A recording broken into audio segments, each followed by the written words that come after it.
Greetings, everyone. I am Manuel, and I will be discussing cooperative games and the cooperative game theory as part of my requirements for my course, Mathematics in the Modern World. Cooperative games are commonly referred to as co-op games. These are sports or plays that involve two or more players to work with one another in order to achieve a common goal or endpoint. The goal of a co-op game is to reduce emphasis on competition and increase emphasis on the social aspects of a play or sport. So in business, cooperative games are often used as team-building exercises. There are three main types of cooperative games that are used in team building. First would be communication activities. An example of the game would be Pictionary. Supplies involve paper, pens, several printouts of simple line drawings. The instructions are team members pair up and sit back to back. One person is given a picture of a simple image, and the other gets paper and a pen.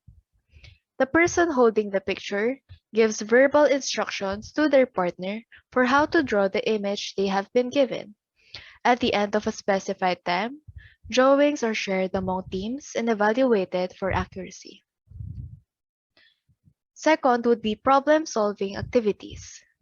An example of the game would be Tower of Terror.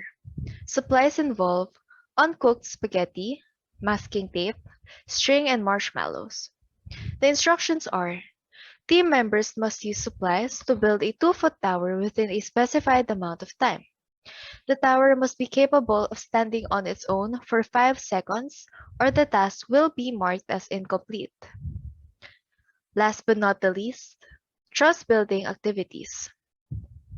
An example of the game would be a hat full of fear. Supplies involve paper, pens, and a hat. The instructions are each participant writes down a work-related fear anonymously on the pieces of paper before placing it into a hat. The hat is then circulated, and each participant takes out a piece of paper. The participants read the fear they selected aloud to the group and explain how the person may feel. Moving on to a more exciting part of the discussion, cooperative video games. Very popular as of the moment among kids, teenagers, and even adults. Examples of co-op video games would be It Takes Two. It Takes Two is an action-adventure platform game developed by Hazelight Studios and published by Electronic Arts. Second would be Left 4 Dead.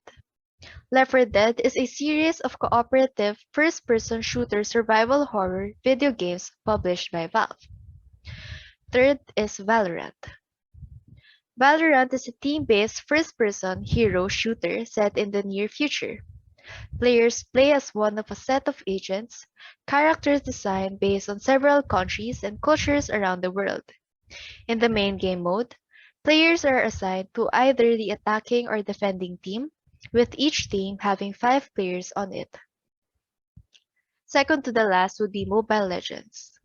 Mobile Legends is a 5v5 MOBA for handheld devices that offers a variety of playable heroes, game modes, and intense, fast-paced gameplay.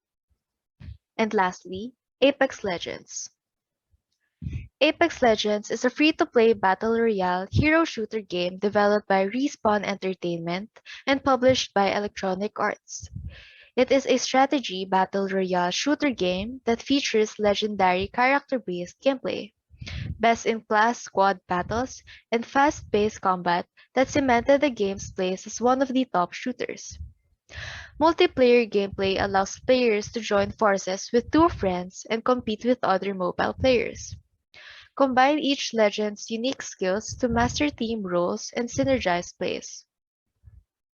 Furthermore, most people ask the question, what skills do students even learn in video games? Or rather, what skills do students learn in playing cooperative games? Through cooperative games and play, children learn to share, to emphasize with others' feelings, and to get along better.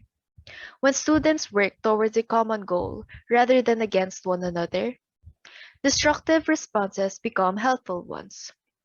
Moving on to the next discussion, we will now talk about the cooperative game theory. So first, what is a game theory?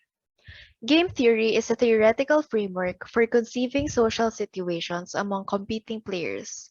In some respects, game theory is the science of strategy, or at least the optimal decision making of independent and competing actors in a strategic setting.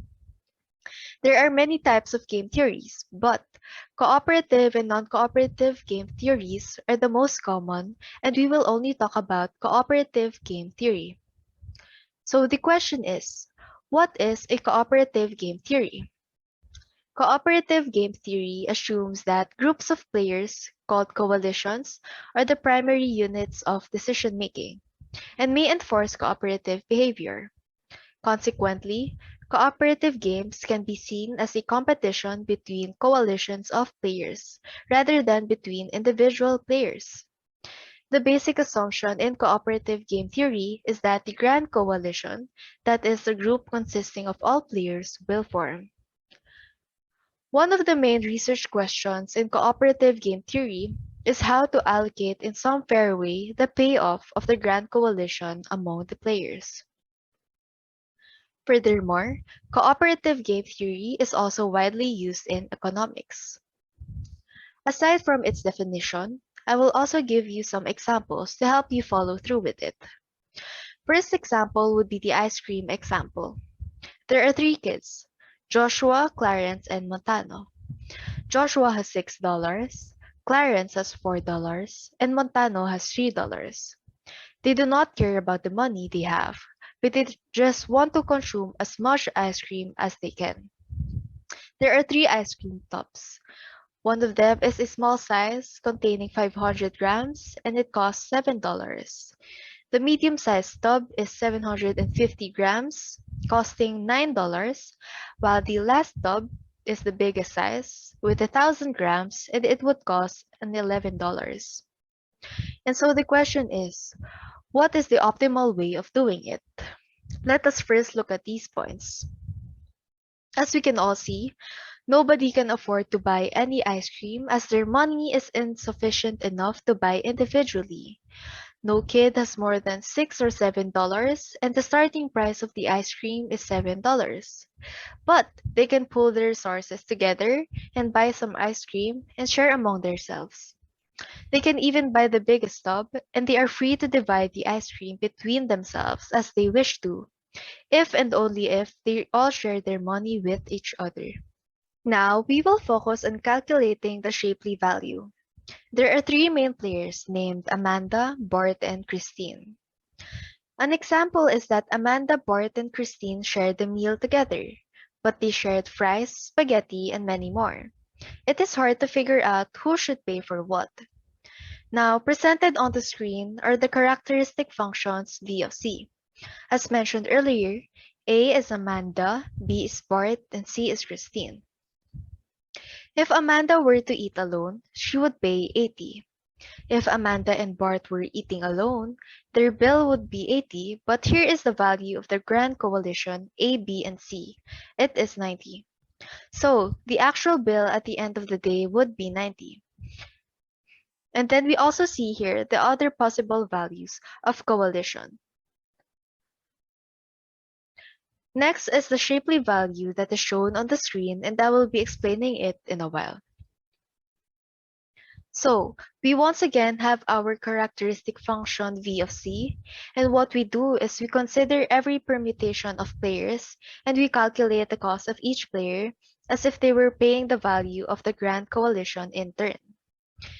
If we look at this permutation, A then B then C, A pays the value of 80, then B turns up the value coalition that contains A and B is also A.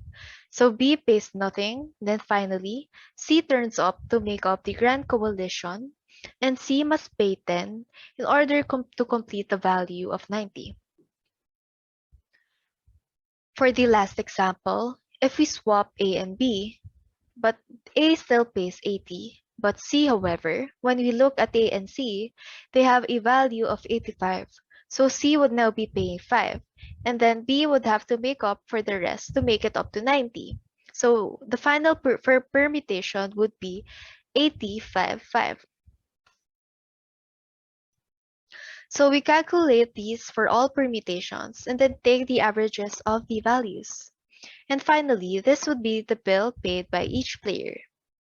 The bill or cost paid by each player would be 39.2, 20.7, and 30.2, which would be the final answer.